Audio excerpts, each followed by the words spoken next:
আসসালামু আলাইকুম। গত এপ্রিল মাসের 20 তারিখে আমাদের প্রধানমন্ত্রী বগুড়া গিয়েছিলেন এবং বগুড়ায় সেখানে তিনি তার নিজের যে গ্রামের বাড়ি, মানে ওনার বাবার যে গ্রামের বাড়ি, সেই বাড়ি গাবতলীতে সেখানে গিয়েছিলেন এবং সেখানে যাওয়ার পর তারপরে সেখানে উনি বাগবাড়ি শহীদ জিয়া ডিগ্রি কলেজ মাঠে ফ্যামিলি কার্ড বিতরণের যে কর্মসূচি সেটার উদ্বোধন করেন এবং সেখানে একটা খাল খননের কাজ উদ্বোধন করেন এবং নিজের ভিটা বাড়ি যেটা ছিল জিয়া বাড়ি সেটাও উনি পরিদর্শন করেন।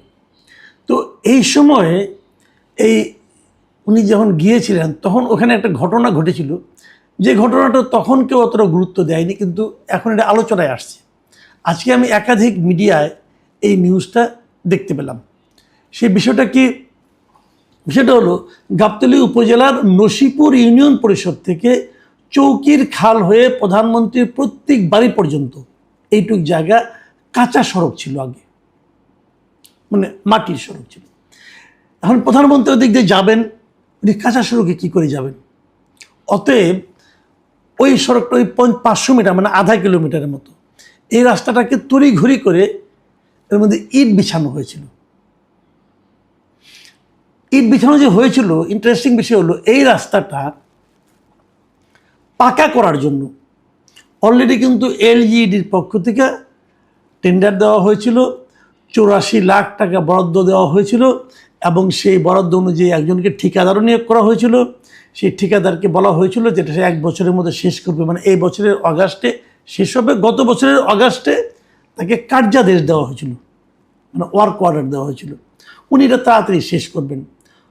ওয়ার্ক অর্ডার দেওয়া হয়েছে 25 অগাস্টে, আর প্রধানমন্ত্রী গিয়েছেন 26 এপ্রিলের 20 তারিখে, মানে এর মধ্যে প্রায় 8-9 মাস পার হয়ে গেছে। কিন্তু এই 8-9 মাসের মধ্যে ঠিকাদার সাহেব কাজটা শুরুই করেন নাই এবং এটা যে শুরু করতে হবে এই জন্য যে এলজিইডির পক্ষ থেকে ঠিকাদারকে তাগাদা দেওয়া সেটাও সম্ভবত হয় নাই, অথবা অন্য কোনো আলোচনা হয়তো ঠিক মতো হচ্ছিল না, কিছু লেনদেনও থাকতে পারে, বলতে পারবো না, অনেক কিছু তো হয়, তো হয়তো সেগুলি ঠিকঠাক মতো হচ্ছিল না, এই জন্য কাজটা অগ্রসর হচ্ছিল না।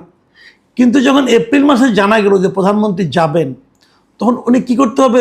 এই রাস্তা তো বানানো হয় নাই, তড়িঘড়ি করে ওনারা আরেকজন লোকের কাছ থেকে ইট ভাড়া করে নিয়ে এসেছেন। ভাড়া করে এনে কেবল রাস্তার উপরে বসিয়ে, কাঁচা রাস্তার উপরে ইটগুলি জাস্ট বসিয়ে দিয়েছেন।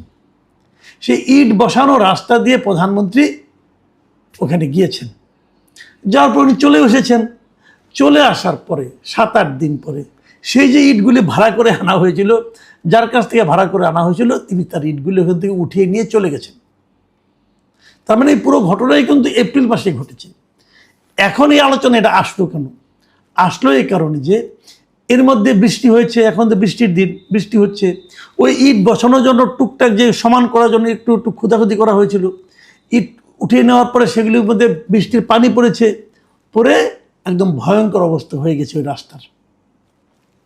এই জন্যই কিন্তু এখনই আলোচনা এটা আসলো। এখন প্রশ্ন হচ্ছে যে আপনাকে ওই রাস্তার মধ্যে, ওইটুক কাঁচা রাস্তার মধ্যে ইট বিছাতে হবে কেন? প্রয়োজনটা কি? মানে প্রধানমন্ত্রী তো গাড়িতে গেছেন, তাই না? তো গাড়িকে কাঁচা রাস্তা দিয়ে যেতে পারতো না? এটা তো বাংলাদেশে, ওনাকে তো নতুন করে দেখানোর কিছু নাই। উনি তো এই দেশেই বসবাস করেন। কয়েকদিন আগে নির্বাচন হয়ে গেল, এই নির্বাচনে উনি কি এরকম প্রত্যন্ত এলাকায় যান নাই? খারাপ রাস্তা দেখেন নাই? উনি কি এই বাংলাদেশের রাস্তাঘাটে আগে ঘুরেন নাই? আমরা তো দেখেছি 2001 সালে নির্বাচনে যখন বিএনপি ক্ষমতায় আসলো, তখন তো তারেক রহমান সাহেব উনি তো সারা দেশে ঘুরে বেরিয়েছেন। তো উনি কি দেশের অবস্থা জানেন না? দেশের কী অবস্থা? ওনারা চলে যাওয়ার পর আওয়ামী লীগ ক্ষমতায় এসেছে, তারপরে আপনার অন্তর্বর্তীকালীন সরকার ক্ষমতায় এসেছে, এইগুলির জন্য তো তারা কিছু মনে করবে না, ওটা ওই সরকারের দায়িত্ব ছিল। তো এই সময় তাকে নতুন করে বাংলাদেশকে সাজিয়ে গুছিয়ে দেখানোর তো কোনো প্রয়োজন নাই, যা ছিল সেটাই দেখেন। আর উনি তো এগুলো দেখতে চানও না। আপনি ওনাকে সাজিয়ে গুছিয়ে দেখাবেন, উনি কি চেয়েছেন, বলেছেন যে আমি যে জায়গাতে যাবো রাস্তা ফকফকা থাকতে হবে, যেটা আগের প্রধানমন্ত্রীরা করতেন? উনি যখন যাবেন তখন পুরো রাস্তা একদম একটা লোকও থাকা চলবে না, রাস্তার দুপাশেও লোকজন যেন কোনো রকমভাবে ভিতরে না ঢুকতে পারে। এমনকি আমার তো এমন অভিজ্ঞতা আছে যে প্রাইম মিনিস্টার যাবেন বলে ওই রাস্তার উপরে একটা ফুটওভার ব্রিজ ছিল, ফুটওভার ব্রিজে কাউকে উঠতে দেওয়া হতো না, দুই পাশের মানুষের জনজীবন স্তব্ধ হয়ে যেত। তো আমাদের এই প্রধানমন্ত্রী তো সেটাও করেন না, উনি তো এই যানজটের মধ্যে দিয়ে আসেন। তো ওনার জন্য তো এগুলি রাস্তা বাড়ানোর নাটক করার কোনো দরকার নেই। উনি কি বলেছিলেন যে ওই রাস্তার মধ্যে ইট বিছাই দাও? এটা যে একটা সাময়িক কাজ, উনি কি বুঝেন নাই? এখন এটা একটা পয়েন্ট। দ্বিতীয় পয়েন্টটা হলো, দেখেন কার্যাদেশ পাওয়ার পরেও ঠিকাদার কাজটা ঠিকমতো করতে পারলো না কেন? গত বছরের অগাস্টে পেয়েছে কাজ, তারপরে 9 মাস লাগে মাত্র 500 মিটার রাস্তা করতে। 500 মিটার রাস্তা করতে কয়দিন লাগার কথা ভাই? 1 মাসে তো জানা। তারপর তাকে 1 বছর টাইম দেওয়া হয়েছে, সে 9 মাসের মধ্যে কাজটা শুরুই করে নাই। এখন কবে শুরু করবে, কবে শেষ করবে? যদি এখন শুরু করে তাহলে তো অগাস্টের মধ্যে কাজ শেষ করতে হবে। সময় আছে মাত্র 2 মাস। যদি 2 মাসে কাজ শেষ হয় যে কাজ, সে কাজের জন্য তাকে 1 বছর সময় দিতে হবে কেন? অথবা সে এতদিন যে শেষ করে নাই, এই জন্য এলজিইডি অথবা এটা যে তদারককারী সংস্থা যারা আছে, তারা কি ওই ঠিকাদারকে চাপ দিয়েছিল, জিজ্ঞাসা করেছিল, কোনো জরিমানা করেছিল? আসলে আমার প্রশ্ন হলো যে এটা আসলে কার ব্যর্থতা? এটা তো এলজিইডির ব্যর্থতা। তারা কেন এই কাজগুলি করাতে পারলো না? দেখুন, এই কাজটাই যে অস্থায়ীভাবে ইট বিছানো হয়েছে, ইট ভাড়া করে আনা হয়েছে, এর জন্য খরচ হয়েছে 10 লাখ টাকা। এই 10 লাখ টাকা কার? এই 10 লাখ টাকা কে দিবে? এই 10 লাখ টাকার বাড়ি কোথায় বলেন আপনারা? এই 10 লাখ টাকা উঠাই নিয়ে গেলেন, এই যে উঠাই নিয়ে গেল, রাস্তা তো আবার আগের অবস্থায় চলে আসলো। তাহলে যে 10 লাখ টাকা যে আপনি ব্যয় করলেন ইটের ভাড়া এবং অন্যান্য কাজের ব্যাপারে, এই টাকাটা কার পকেট থেকে যাবে? আমি তো মনে করি এই টাকা ওই এলজিইডির যারা ইঞ্জিনিয়ার এবং ওই বিভাগের যারা কর্মকর্তা আছে তাদের বেতন থেকে কেটে নেওয়া উচিত। অবশ্যই এতে তারা মোটামুটি দুঃখিত হবেন না, কারণ ইঞ্জিনিয়ার সাহেবরা এলজিইডি যারা আছেন তাদের জন্য এই টাকাটা কোনো টাকাই না। এক ঠিকাদারকে বলবে দিয়ে দাও, দিয়ে দিবে। দেশটা তো এভাবে চলে। এগুলো আগের সরকারের আমলে দেখেছি, এই সরকারের আমলেও দেখতে হবে।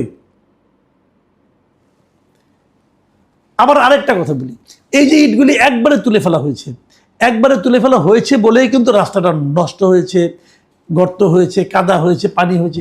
পুরো ইটগুলি একবারে না তুললেও তো হতো। আপনি কিছুটা তুলতেন, রাস্তা বানাইতেন। আপনি তো রাস্তা তো একবারে পুরোটা হয় না, বানিয়ে তো অগ্রসর হন, তাহলে তো মানুষের দুর্ভোগটা কম হতো। এখন কি হবে? ওই কাঁচা রাস্তা আগে মোটামুটি ছিল, মানুষ চলাচল করতো, কিন্তু এখন এইভাবে উঠে নেওয়ার কারণে মানুষের চলাচল আরো ক্ষতিগ্রস্ত হলো। তো এই যে বিষয়গুলো, এই বিষয়গুলো কিন্তু আমি মনে করি আমাদের খুব জরুরি ভিত্তিতে দেখা উচিত। একটা কথা আমি বলবো এখানে, যে আপনারা এই প্রধানমন্ত্রী নিজে থেকেই অনেক সময় বলেছেন যে তার জন্য যেন কোনো বাড়াবাড়ি কিছু করা না হয়। আমরা বিভিন্ন সময় পত্রপত্রিকা দেখেছি, ওনার অফিস রুমে যারা থাকেন তাদের জন্য যে খাওয়া বরাদ্দ, সেখানে সব কিছুর মধ্যে কিন্তু ওনার এক ধরনের সিম্পলিসিটি আছে, সহজভাবে চলতে চান, সাধারণভাবে বলতে চান। তো এই মেসেজগুলো ওনার সঙ্গে যারা থাকেন, যে সমস্ত মন্ত্রীরা কাজ করেন, ওনার এলজিডি যে মন্ত্রণালয় আছে, এলজিআরডি মন্ত্রণালয়, যার অধীনে এই প্রকৌশল বিভাগটা, সেই মন্ত্রণালয়ের একজন প্রতিমন্ত্রী তো ওনার এলাকায় বাড়ি, মানে ওই শিবগঞ্জে বাড়ি, মানে পার্শ্ববর্তী থানায়, মানে বগুড়ায় বাড়ি। তো ওনারা তো দেখেছেন প্রধানমন্ত্রী কীভাবে চলেন। এই ইনফরমেশনটা কি ওনারা কিন্তু ওই মাঠ পর্যায়ের ওদের কর্মকর্তাদের জানান নাই? জানিয়েছেন। তাহলে ওনারা কি জানাইলেন, নাকি জানান নাই? এই বিষয়গুলো ভাই গুরুত্বপূর্ণ আমি মনে করি। এবং এই গুরুত্বপূর্ণ আমি একটা ছোট্ট ঘটনার কথা